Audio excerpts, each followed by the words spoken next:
And here we go. Digital Adele back with another Hoops Profile Beyond the Backboard podcast for you with my co host, Matt Hanifan. I am back from my travels, traversing the United States of America in search of the greatest NBA draft prospect content you'll find. No, I'm just kidding. I was visiting family and friends. How are you doing today, Matt? Adele was in Europe scouting some players. No, I'm doing good, man. I'm doing good. Trying to enjoy this All-Star break as much as I can. Uh, but no, man, everything's going well. Everything's a lot of good college basketball on, regardless. Watched Baylor, Arizona last night. Caught a little bit of Duke, Virginia. Obviously watched a bunch over the weekend. But now, man, I'm doing good. How about yourself? Oh, I am doing well. Other than this cold, I'm doing outstanding. I've watched tons of basketball since I've been back in my own habitat in my office. I like to call it the cave, where it's just me and my TV or computer and computers, and I just break stuff down, man. I've been loving it. I have been in Europe, actually, scouting Ben Seraph from afar. I've got the Euro League Pass. I've watched 3 games of his, and he is very, very impressive. Very impressive. If he had a jump shot, holy cow, he'd be a top 10 pick easily, but he doesn't. His jump shot's broke, always off balance, doesn't follow through the right way. So his touch is a little off, but that guy can really play basketball. Great feel for the game. Really fast, great handle, good court vision, can pass. I really like that guy a lot, man. But I'm really excited to talk about some basketball prospects, to talk about this mock draft that we did as well. Well, we didn't do, that we've been combing through since the last episode. And going For you, over the that. viewers, if you're unfamiliar with some of these guys and trying to I mean, it's hard to do review mock drafts because it's like we're looking at someone else's mock draft, like it. But we're trying to compartmentalize some of this stuff. Why teams would do this? It's hard to project what teams would do. I know we're going to be doing ours. At some point in the future, we're going to be probably doing multiple of them between now and June, but trying to compartmentalize why teams would do certain things, what we would do if we're in this situation with some of these teams. I know we've gone we trying to inform the viewers about who some of these guys are if they don't know who some of them are. I don't even know who some of these guys are, just from an international standpoint, not actual college players. Because me, I've talked about this before. I wait until like the very last minute. It's like a kid in college trying to cram for a test. It's like me when it comes to international prospects. It's like, oh, I'll watch some of these guys at some point when games are accessible. Right now, that's not the case. I'm still going through college guys, but I'll get there. I'm making my way. There's still time. There's still time. You have plenty of time. There's still time. But yeah, no, try to inform you, the viewers, about some of these guys. And, a lot of these mock drafts that we do go through are somewhat intel based. So, and some of them are just comical. But yeah. No, so let me tell you an exercise I did when I was looking at Ben Seraph. So I was comparing him, and he compared very well on the offensive end and the analytics end, and offensive rating, defensive rating, just his per 36 stats were right in line with some of the guys at the top of the draft until you got into shooting percentage, and then all bets were off from there. Our guy Phylon measured up really well with those top guards, even above Boogie Cousins, even above Boogie Fland.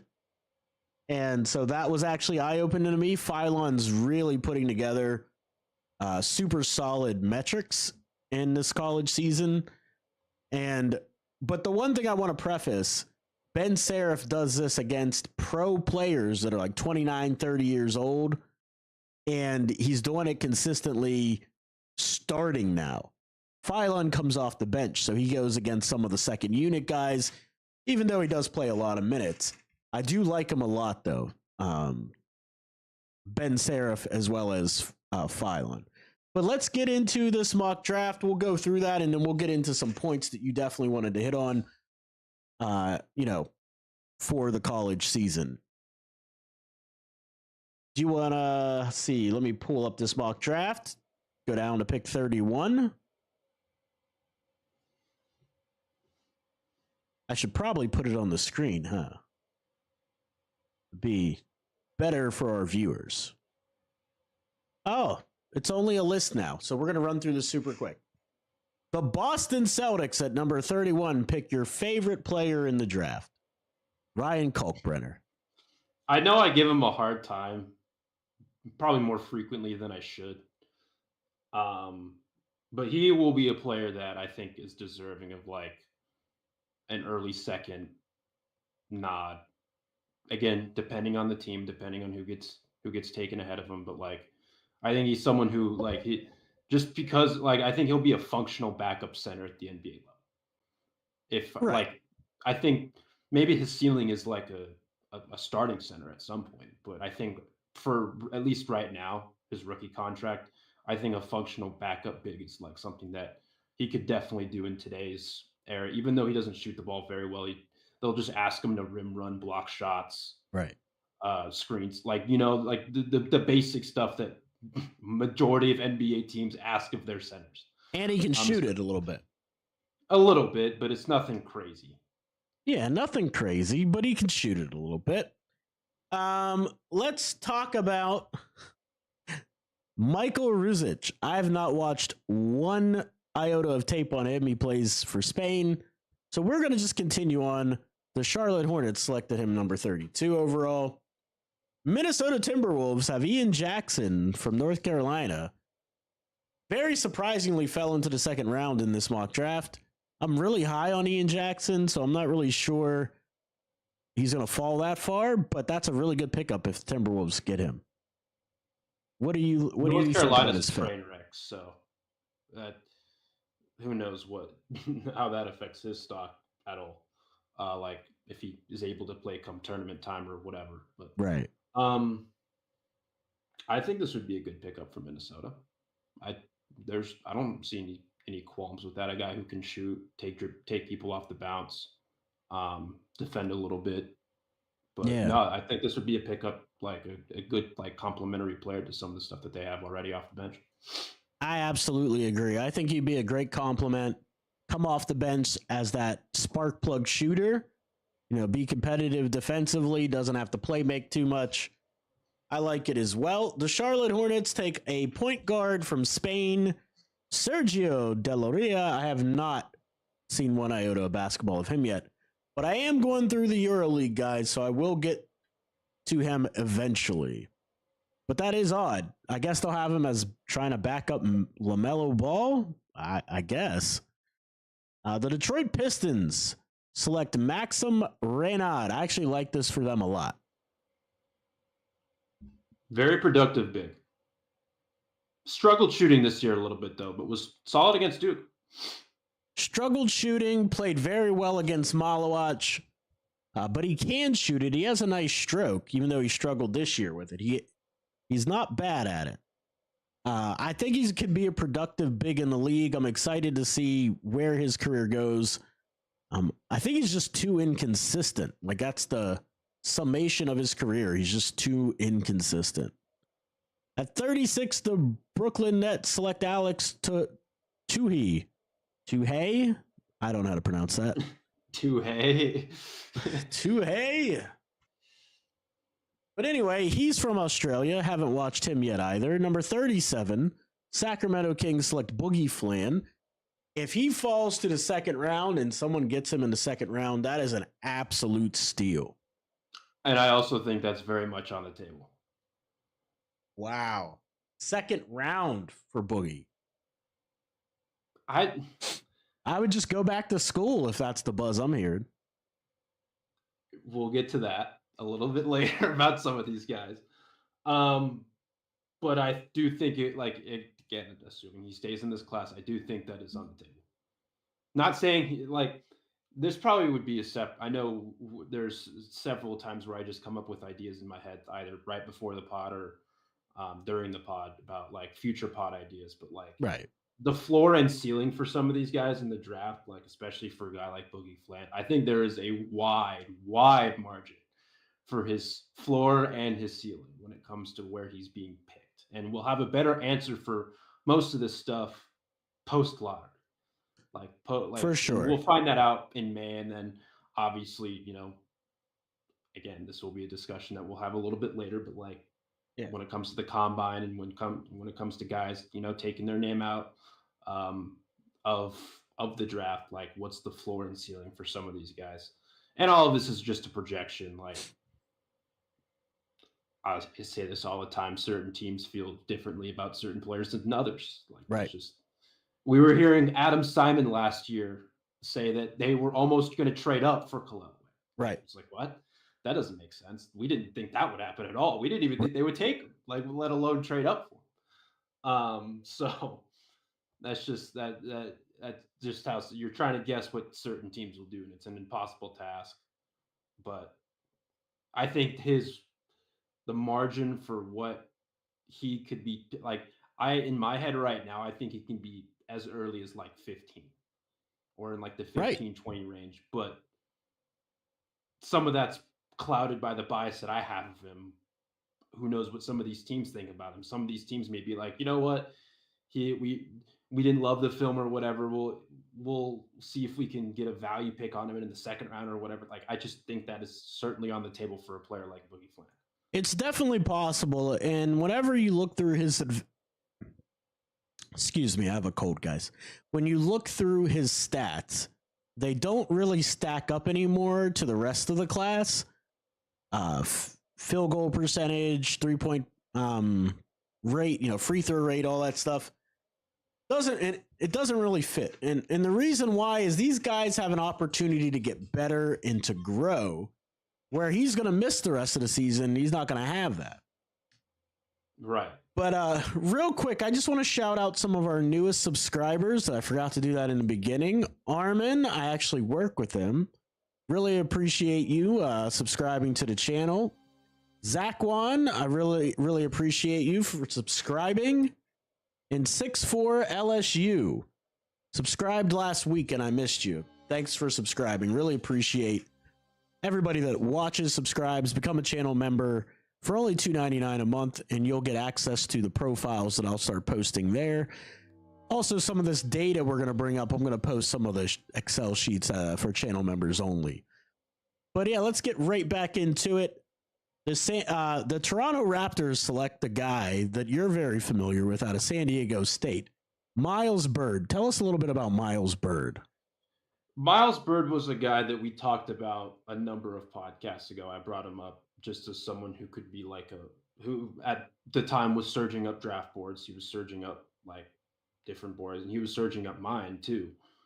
As like a late first, early second. He has struggled a little bit lately, just from an offensive standpoint. San Diego State's spacing is a mess.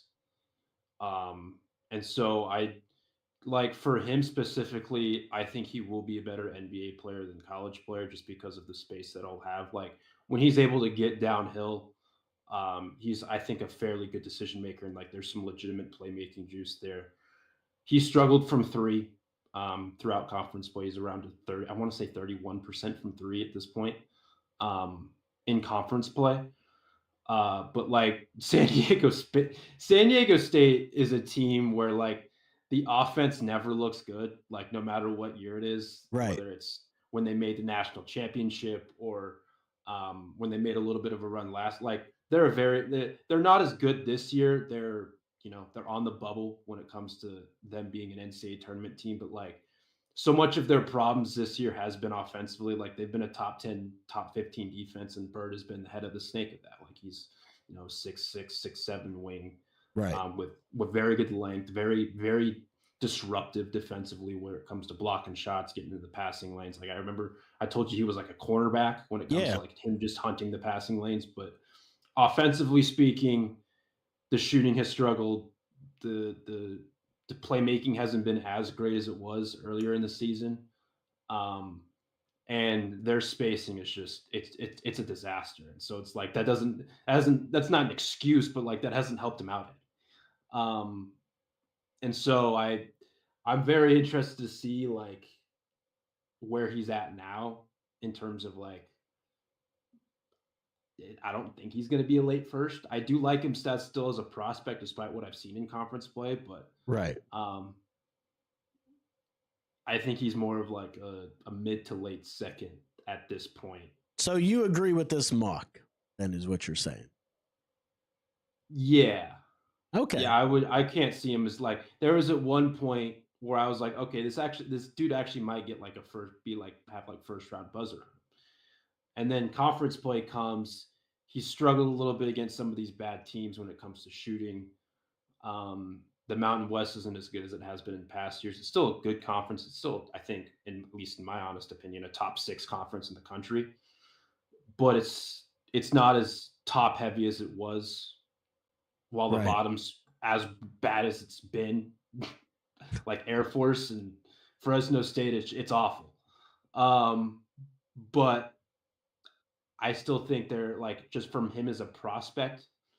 I still think they're like he is a draftable prospect. It's just like where do you see teams taking? I think it's like mid to late second. So yeah, I would say I agree with this. Awesome. San Antonio at number 39 selects Chaz Lanier, shooting guard from Tennessee, super senior. He's a knockdown shooter, that Chaz Lanier, but that's all I really know about him. Tell me about Chaz Lanier if you know anything.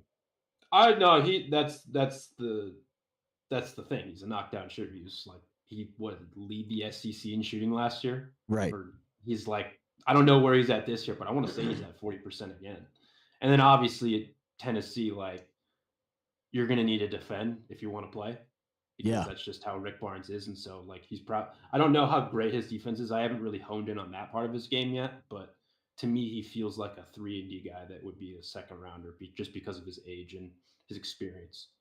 But he is his knockdown shooter. That's definitely something that pops off when you watch him and when you just watch Tennessee in general. Yeah, his projected 3-point percentage is basically 40%. Yeah. That sounds right. All right. So this is another guy you're very familiar with, the Duke Blue Devils, Tyrese Proctor. He does a lot for them off ball whenever Knipple and Cooper Flag are drawing all the attention. He's able to get open. He's able to knock down threes. He can handle a little bit. Pretty decent defender, but to me, his main function on that Duke team is knock down open threes whenever Knipple and Flag have all the attention being drawn. What do you think? That and I think like a tertiary playmaker in that offense, in that context.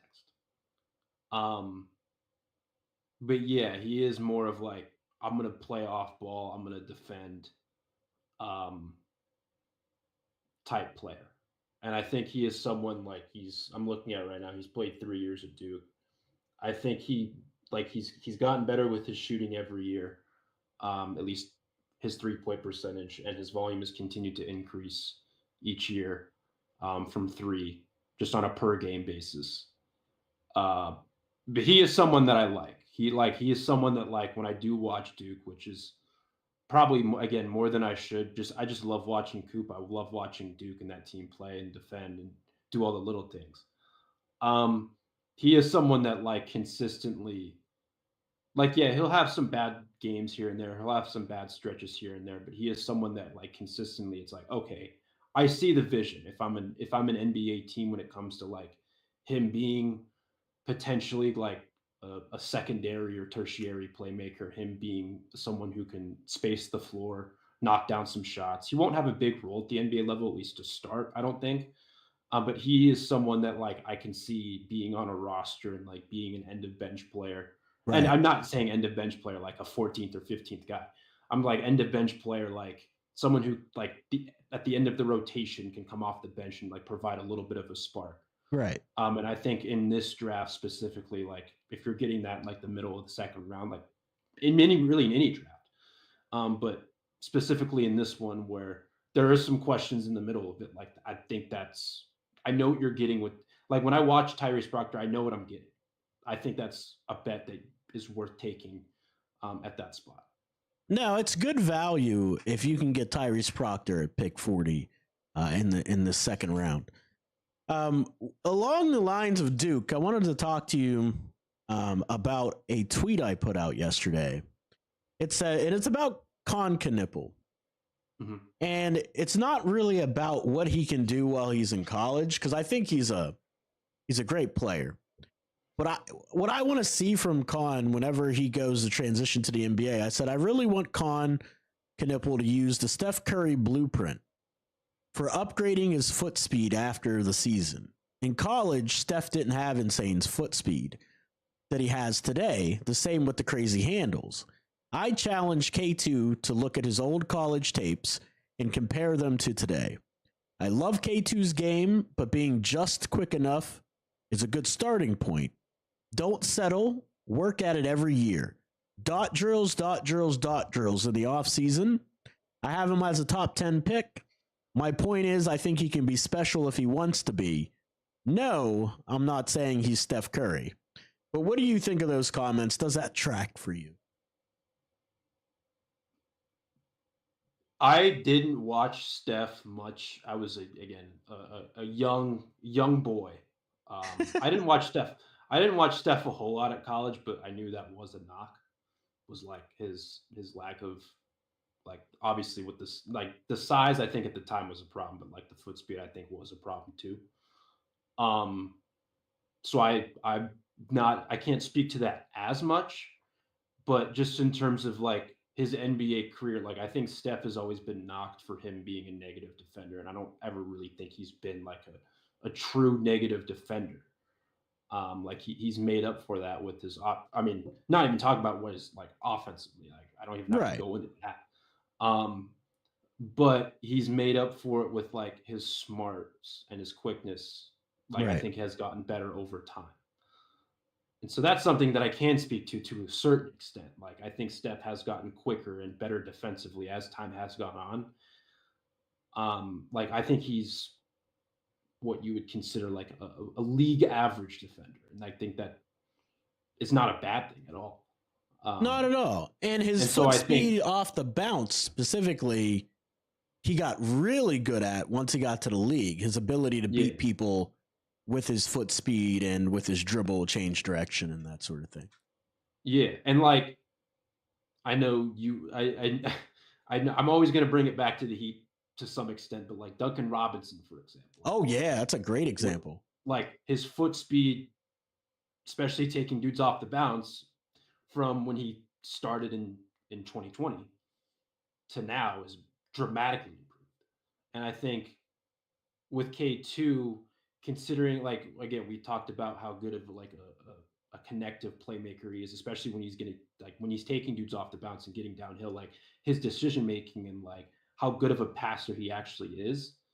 Not even just talking about the hockey assist, but like, you know, him beating closeouts and like, yeah, he's going to have to improve that at the NBA level. But like, once he does improve that, oh yeah, watch out. It's going to be right. It's going to be awesome because he's going to be a player that even as a rookie, he's going to have serious gravity because of how knocked down of it. Like every single open shot he takes, I think is going in. Like that's how good of a shooter he is. It doesn't always go in, but it feels like it's going to go in 90% of the time because of how knocked out, like how pure his shot form is, how consistent he is with his mechanics, like how good it actually looks every single time it comes off his hand. And so he's someone where it's like, I think a guy who, like, if he's running off screens or whatever the case is, like, I think he's going to earn the respect of NBA defenders really quick. And so I think he's going to have to leverage that at some point into being a guy who can consistently attack closeouts and attack closeouts well. And so I think, yeah, he's going to have to improve that foot speed, not just defensively, but offensively too. Absolutely. No, I completely agree. Can't wait to, really dive into that top round of the class a little bit more closer to draft time as it approaches and talk about how high he could actually go. The Washington Wizards pick 41 select Johni Broome, super senior from Auburn. I actually don't know how well his game's going to translate in the NBA. I don't know if he's going to be big enough. I don't know if he's going to be fast enough. I don't know if he's going to finish well enough at the NBA level to be able to really make an impact. He could be a career backup, maybe, but I've seen mock drafts where they have him in the first round. So this is more realistic to me. Pick 41 is not so bad. I'm with you. I think at worst he can be like a solid rim runner Right. while being a good rim protector. Like I think his rim protection is something that has legitimate value. But I don't know what I'd have to think about it and dive into it a little bit more of like what I think his role can actually be offensively. Does he translate to a 4 or a 5 at the next level? I think it can be a 5. He'll be a thinner 5 for sure. Like he's not going to be right. The biggest 5 on the planet, but I think he can be a 5. Because he's like the same size as Derek Queen. 6'10", 6'10", 240.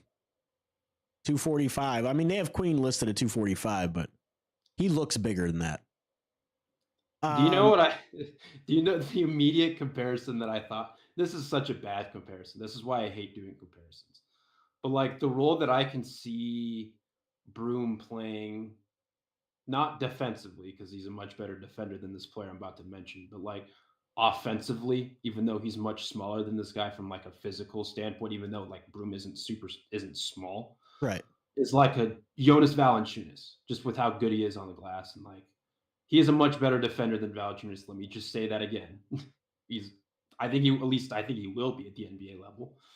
But like a guy who can just come in and like, just be a bone-crushing I mean, he's not a bone-crushing screen setter, but like maybe if he improves his strength, he can be while being like kind of that around the rim big man who can do a little bit of that stuff in addition to what he can do defensively and like only play 15 to 20 minutes a night. Here's my concern. He's 23. He is only 6'10". He's not a 7-footer. His per 36 shooting field goal percentage is only 50% in college. He's only shooting 30% per 36 from 3. And his free throw percentage is only 61%. I don't see him translating well to the NBA game at all, to be honest. I think he's going to struggle. I want to see. Hold on, I'm looking up his what he's shooting at the rim. Yeah, give me some of those advanced stats. Just because I'm just curious more than anything. This is per Bartorvik. It's loading. 59%. But that's not including dunks. And that's also in college, not with NBA level athletes. Right. No, right. So it's probably like, I think if you're including the dunks with it, I'm not doing that quick math in my head. So it's, I think a little over 60%, which isn't great. It's right. Not terrible, but it's not like, oh my gosh, he's finishing great at the rim. It's pretty, I feel like it's pretty middling. But. And I'll say this, at that spot in the draft, there's not really any other bigs left you could take that are going to be any better than Johni Broome. At pick 42, the Oklahoma City Thunder take Dink Pate. I'm actually going to watch him next.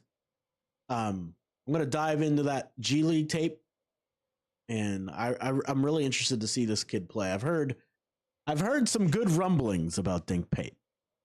Darion Williams, number 43 for the Chicago Bulls, pick 43. The small forward / power forward out of Texas Tech. I know you love this guy. Talk to me about Darion Williams. Number 1. He's going number 1. That's right. Cooper Flag. Over Flag. That's right.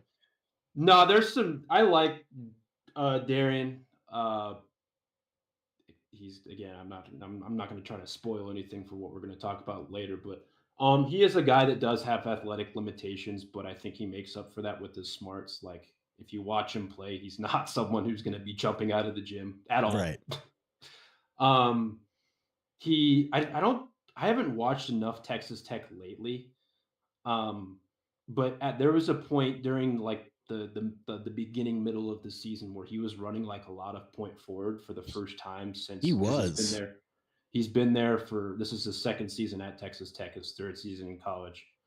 Um, and this was like the first time that he was getting extended run as like a point forward. Like he's always been a good connector, but this was the first time. And like I think this was his highest usage season too. And so his shooting was down a little bit just because of the kind of responsibility that he was shouldering offensively. I don't know what his percentages are up to now. I don't know. I don't think it was that great the last time I looked at it, but I think he's a very smart basketball player. I think his free throw shooting's always been good. I'm not worried about his shooting touch at all. Um, but I just think as like he's always been like, despite having athletic limitations vertically, he's always been someone who's been like a good rebounder for his position too. So that's something that I like. He's always been like a solid defender. He looks strong as an ox and sometimes plays that way. So I very much like him. I very much would like this pick in the middle of the second round. If a team took a chance on him, but The only way he's playing forward in the NBA is if he comes to the Miami Heat and Eric Spoelstra goes real small because he's only 6'6". I had 6'6". You could play 3. Maybe small forward, so that's a wing. So he'd be on a wing. That's fine. Yeah, I'm okay with that. But Yeah, no, he's going number 1 overall. That's right. Aggregate it. Number 44. Number 1 overall. I'll get my skinny fingers off the screen because I'm sure some people probably just turned it off. Well, they thought ET was phoning home. Yeah, that's right. Number 44, Utah Jazz select Eric Dixon, the center out of Villanova. Does one thing. He's a one-trick pony. Can you guess what his trick is? I have not watched him enough. He shoots threes. You would fall in love with him in Sioux Falls. 6'8"? Yeah. No. 6'8". All he does is shoot threes. He's 25. He's almost gonna be 25 on draft night. I feel like he's been in college forever. And he has. Guess what his per 36 3-point percentage is? I mean, per 36, it's just 3-point percentage. It's not. I know. So guess what it is? I'll say 36. 42%. It's pretty good. That's really good. But that's all he does. He's just going to be a 4 at the next level? No, because he can't score inside. He shoots like 46% from the field overall. Well, I think a 4, you could be like a spot up. His free throw rate is terrible. 32% free throw rate. Defensive box. Not super bad. His defensive box plus minus is terrible. It's like negative 0.1. That's not good. No. He's a one-trick pony, dude. He could be a guy probably on a 2-way somewhere where he's just he's going to be in Sioux Falls. Threes. All right. I'll have to watch more of him. Sean Rochester said he would feed families in Sioux Falls. I'm sure Sean thinks a lot of players would feed families in Sioux Falls. Cam Jones. Moving on. Number 45th pick, Golden State Warrior. Oh my God, that would be perfect for Cam. Wait. Cam goes to the Golden State Warriors, 45th pick overall. I can't see a world where, again, we're evaluating someone else's mock draft. So take all of. He's not going pick 45. I was gonna say, if he falls to pick 45, something catastrophically would have had to have gone wrong. Like Chaz Lanier over Cam Jones? I would be so upset if the Heat didn't trade into the second round. And get hard capped? Well, if they don't give up cash, just Yeah, give I up. guess. But that requires trading someone away, and I don't know if I want to. Terry Rozier for a second-round pick. Who says no? The team who's not taking Cam Jones in this scenario. That's true. We might have to attach a second that we no longer. Miles Bird over Cam Jones. All right. There's no way. There's no way I would, like, if I'm a front office, I'm doing that. But again, as I say this all the time, we're projecting, we're evaluating what someone else thinks a front office would do. Right. And I know Sion James picked number 46 by the Washington Wizards. He's very interesting out of Duke, man. He's super strong, Sion James. He is. Interesting player. Only goes right, though. Has 0 left hand. I'm not going to spoil our next conversation. Johan Granola. I don't know if that's how you pronounce it, but he's a center out of Germany. Pick 47 by the Orlando Magic. We're just going to keep moving. Pick 48 for the Washington Wizards. Joseph Tugler, power forward / center out of Houston. Do you have any thoughts on him before we move to pick 49? No. Pick 49. LA Clippers select Nick Clifford. Your guy at a Colorado State super senior. Yeah, man. I love Nick. It's actually crazy that he's hauling down nearly 30% of defensive rebounds, and he's 6'6". It's actually insane how good he is on the glass. I'm just going to say, like, a guy who's 6'6" shouldn't be that good at rebounding. And, like, it shows when you watch him. It's right. Like, geez. And I want to say, wasn't his measurables at the combine he was 6'5" with like a 6'8" wingspan or something like that? Like, he doesn't have like a crazy wingspan. I can tell you. Give me 1 sec. Clifford. He's been awesome this year. I'm not sure. We've talked about him before. I'm not sure what his ceiling is, but I think he has a good enough floor to be like an early to mid second. Dude, you remembered that off the top of your head. You were right. I want to say I looked at that at some point recently, just because I was curious, because it was just like he's grabbing like every single game. He's getting 11, 12, 13 plus rebounds. It's just crazy. Yeah, for someone wild. Who's 6'5" without shoes, so 6'6", 6'7" with shoes. No, I love Nick. I know the age, the ceiling is a concern. I just said 2 seconds ago that I don't know exactly what his ceiling is, but I think he'll be a very productive, high floor, relatively solid ceiling player at the NBA level. I think he's going to be more of an off-ball guy coming in, but like, I think, again, I've tried to make this argument before. Him going back to school and taking more on-ball responsibility has helped him grow as a player. Yeah. And so I think like he has that level of base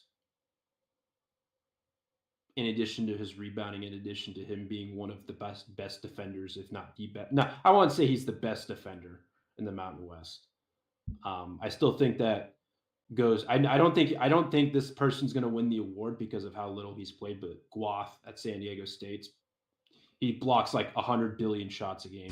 He's going to be a guy in maybe next year's draft or 2027 draft, where I'm going to be like this, like buy stock on this guy. But he's still. I don't think he's going to be in this class. But I think Nick is one of the best defenders in the conference. Nice. I mean, he'd be a very solid player on a contending team. So correct. That would be really good. Pick 50, Cleveland Cavaliers select Isaiah Evans out of Duke, sharpshooter extraordinaire. Yeah. I don't really see a reason for him to come out in this draft. I don't know. He is a knockdown shooter. Rocco Zikarsky, center out of Brisbane. 51 overall pick by 51st overall pick by the Utah Jazz. 52, the Indiana Pacers take, I can't pronounce that name, Markovic, the center from Serbia. Number 53, the Memphis Grizzlies select Mohamed Faye, the center out of Italy. Pick 54, the Suns take Cedric Coward, small forward, Washington State. Do you know anything about him? No, because the couple of chances I wanted to get to watch him, he wasn't playing due to injury. Well, And this was like early in the season.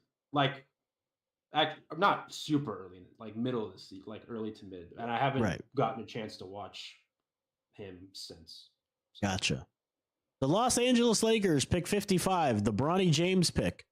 They take Yaxel Lendenborg, power forward / center out of the UAB. Pick 56 by the New York Knicks. They take the other Ivizic, the power forward center from Arkansas, who is super duper skinny but can shoot threes, but he's having a rough sophomore season.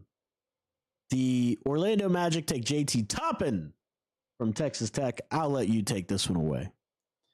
He's had some, I haven't watched him. I was actually going to do that once we got off recording. He's had a couple like crazy performances lately.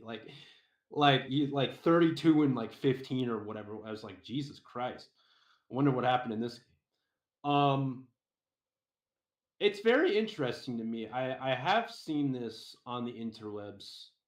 I don't necessarily believe this myself, but I have seen some people make the case that Darian is a better like prospect than JT is. I don't know if I believe that, because I still think they're like the athletic and the physical profile of JT is something that stands out to me more than it does Williams. But I do think there is a world, like to some extent, I think Darian is like a more well-rounded player than JT is. The thing with JT is like, so he transfers from New Mexico. He was the co-freshman of the year last year in the Mountain West. He transfers to Texas Tech, who just loves getting Mountain West freshmen of the years. They've done that each of the last 2 years. It's a good pipeline. Yeah, it's a good pipeline. Let me ask you this. He's doing the same things that he did at New Mexico, just with more opportunity. And that's something where it's like, I wish he would expand his game just a little bit more. The motor's unbelievable, but he's doing the same stuff like with his role offensively. And it's just like, I kind of wanted to see him expand his shooting range a little bit, do more of that stuff. I think he's like for someone like who doesn't average very many assists, I think there's a world where he becomes like a good short roll playmaker and whatnot at the next level. But I just kind of wish I saw like he's just doing the same things but with more opportunity. And I know like he's always going to go over that right shoulder. It's a tendency that he had at New Mexico. It's a tendency that he has now. And that's something where it's just like, that's going to be scouted at the next level. I've talked to you about that before, but like there's going to be NBA teams who are going to scout that. And I wonder if that, plus I know he was dealing with some inconsistency, I think due to some injury at the beginning of conference play. I wonder if all of that has just kind of dropped him down boards. And again, this is just a frame of reference, so who knows what actual teams think. But I can see some of the concerns there. And I've been open about that before with him. Absolutely, absolutely.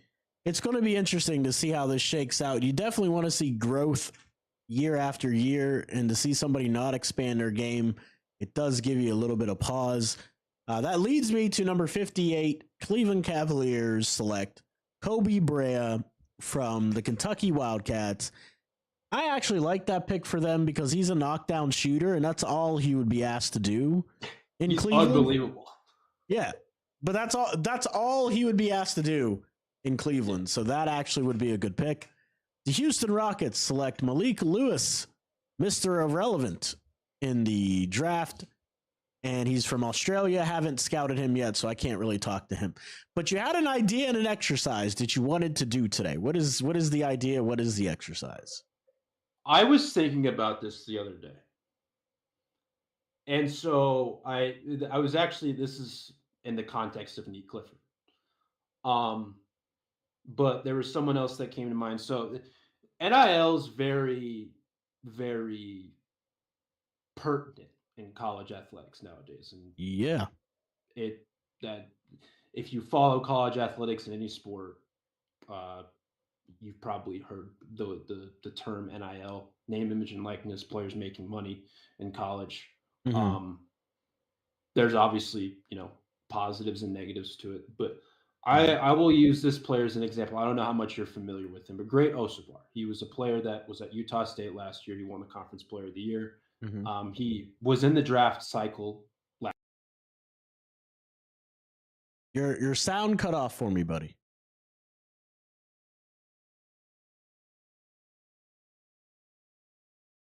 I lost him. We lost him at Hanifan. Let me get him back.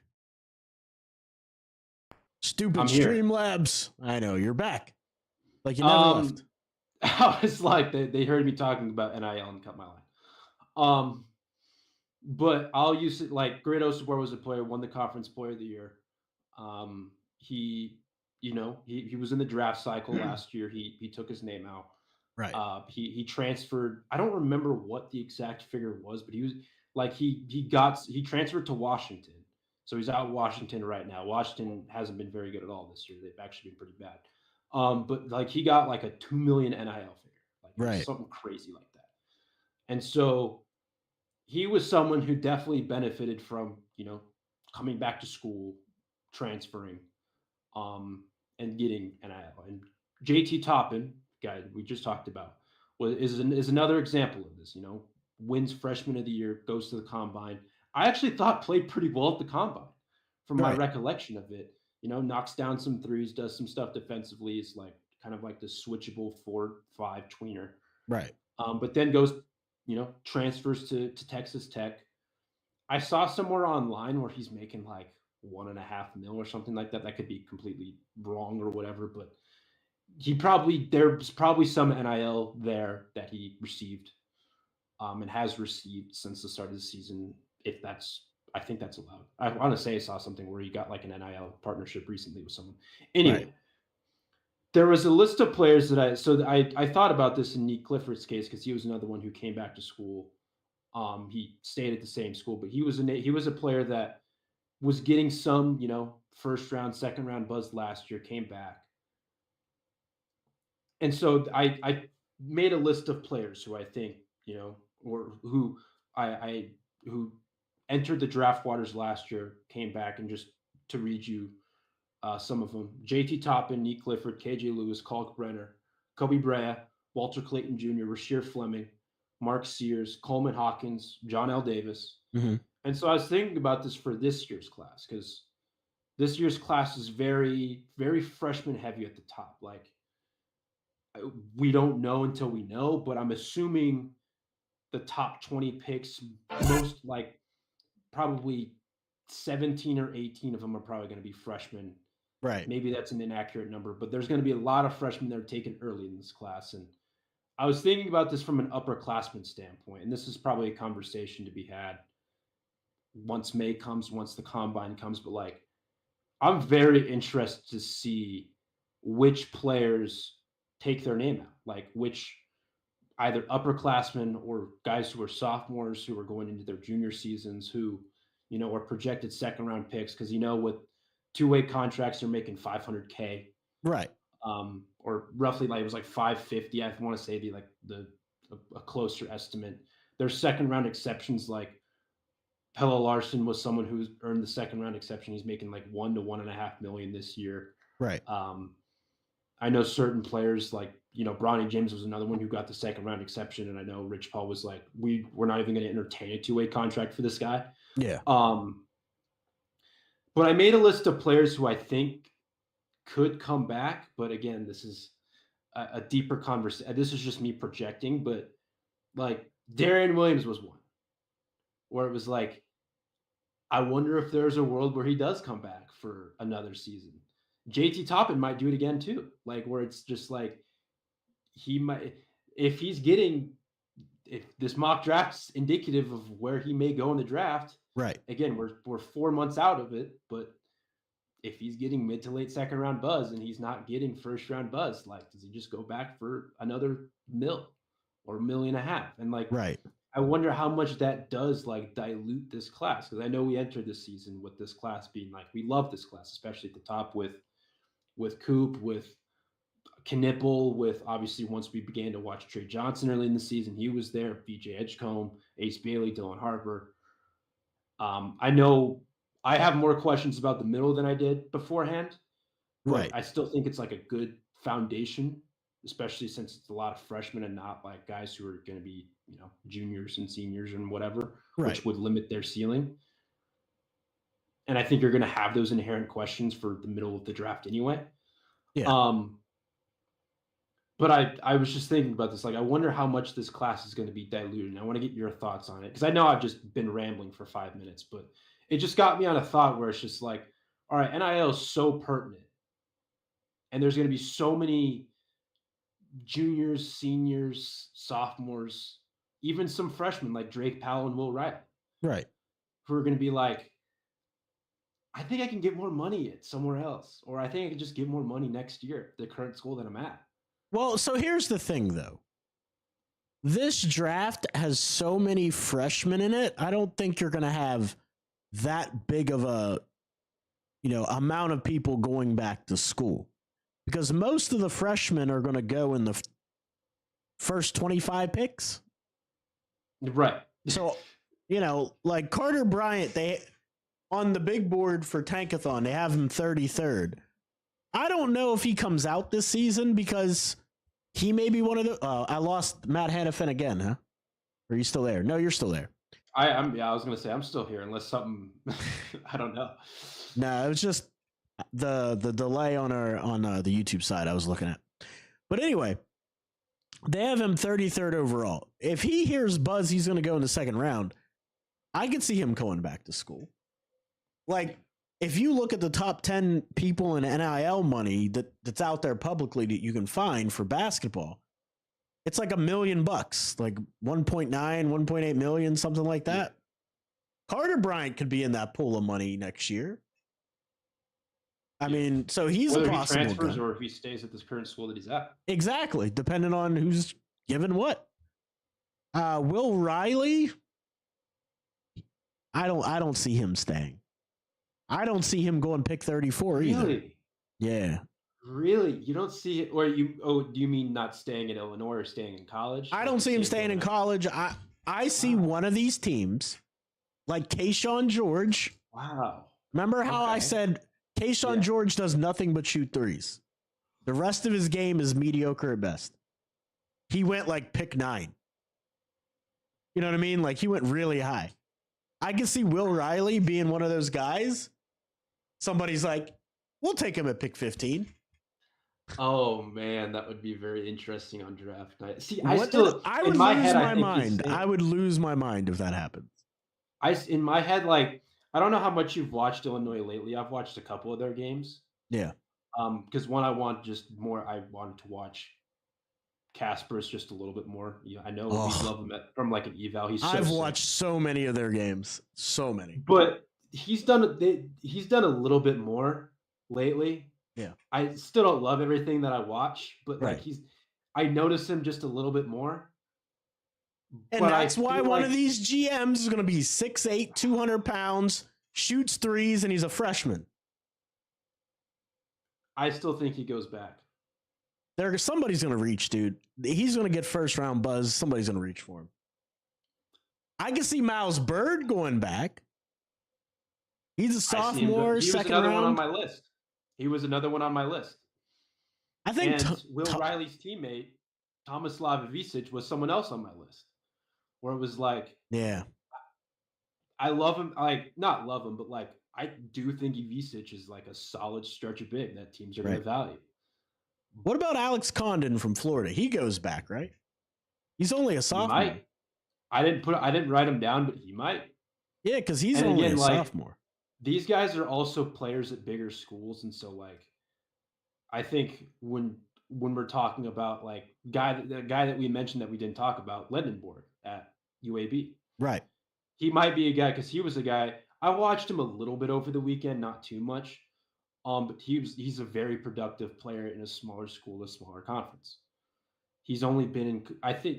He might be a senior, so I might be He's a senior. mistaken. But like, I'm more so thinking about players who may not have much opportunity at these bigger schools, who are just transferring for more opportunity and more moolah, Right. or players in smaller conferences. What about Tugler? He's a sophomore. Perhaps. Another one that I wrote down was a guy that I haven't watched, but I think you've watched him because it's regional. But Jalen Love.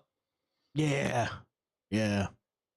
I think Like, that's possible. That's a good one.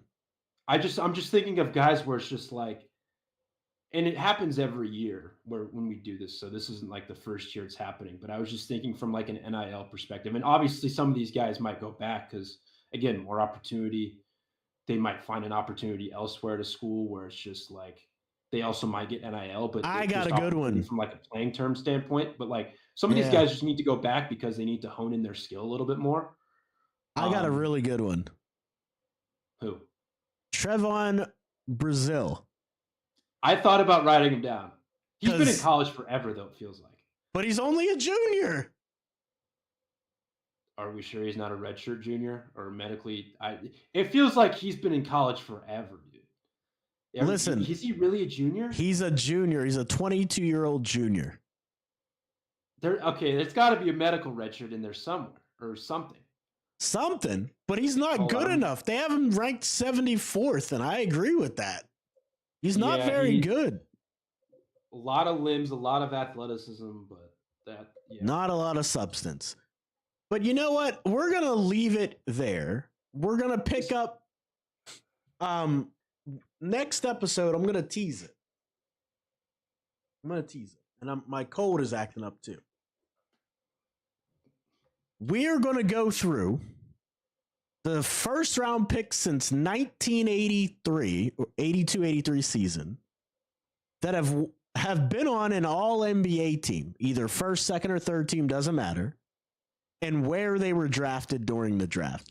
I think this is very relevant, very pertinent to this 2025 class, since it's a historically good class, the consensus has. Should you trade up or should you stay where you're at? It's going to be very interesting. It's going to be a very interesting study. So that'll be Thursday, February 20th, that we go over this. So I'm going to be very interested to see what your thoughts are, how this will impact your view on this draft class, and what the Miami Heat specifically should do in this scenario.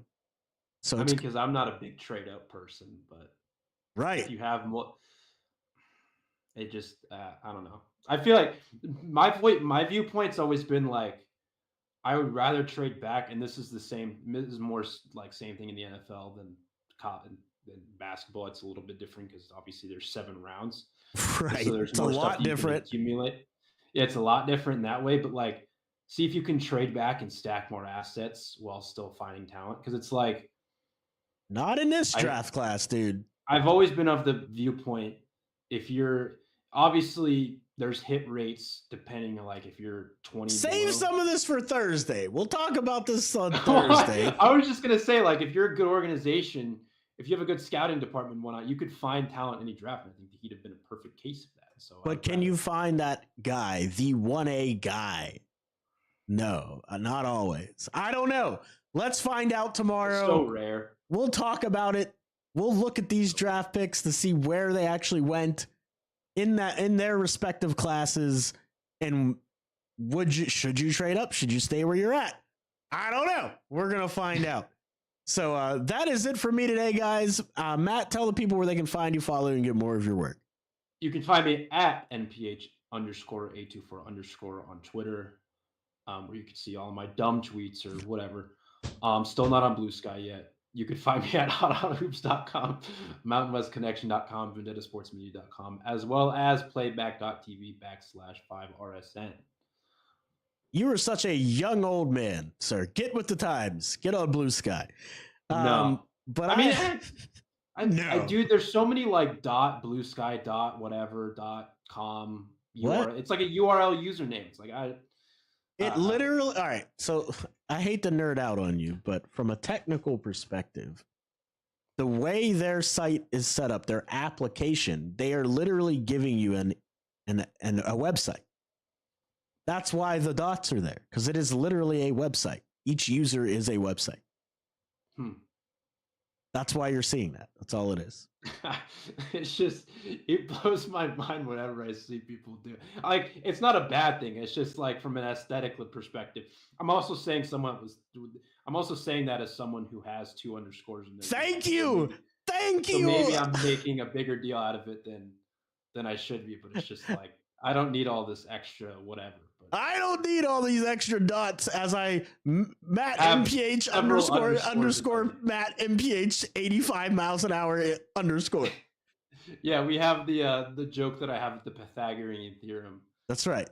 as a username. So maybe I'm being too critical of something that I shouldn't be critical of at all. Correct. You're an old man in a young person's body shaking your fist at the clouds. I'm a curmudgeon at 24. You are. You're a 24-year-old curmudgeon. But that is it for us today, guys. I'm Digital Adele. You can find me on Twitter, Blue Sky, any social media, Instagram under Digital Adele.